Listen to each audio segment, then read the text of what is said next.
गणेशाय नमः। सार्थ श्री ज्ञानेश्वरी। माऊलींच्या चरणी माझे साष्टांग दंडवत। मज चैतन्य शंभूचा माथा, जो निक्षेपू होता पार्था। तया गौतमू झालासी आस्था, निधी तू गा। माऊली या ओवीमध्ये म्हणतात की श्री क्षेत्र त्र्यंबकेश्वर येथील ब्रह्मगिरी पर्वताजवळ गौतम ऋषींचा आश्रम होता।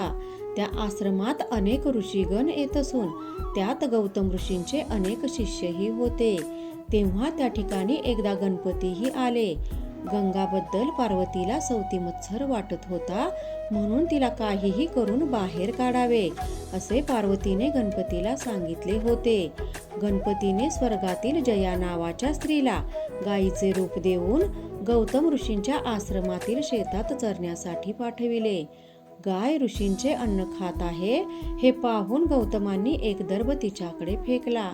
तो दर्भ तिला लागताच गाय मरून पडली।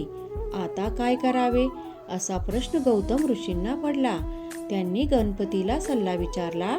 तेव्हा गणपतीने भगवान शंकराकडून गंगा मागून घ्या व ती पृथ्वीवरून वाहत असता त्यात स्नान केल्याने तुमचे पातक नाहीसे होईल असे सांगितले।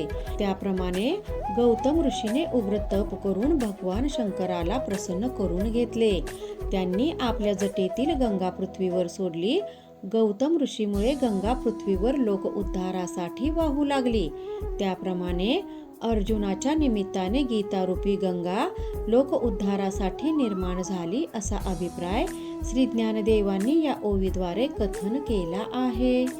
कृपा त्या ज्ञानेश्वरीची, करून घ्या शुद्धी भक्तीने अंतरंगाची। रामकृष्ण हरी, गीता भागवत ज्ञानेश्वरी।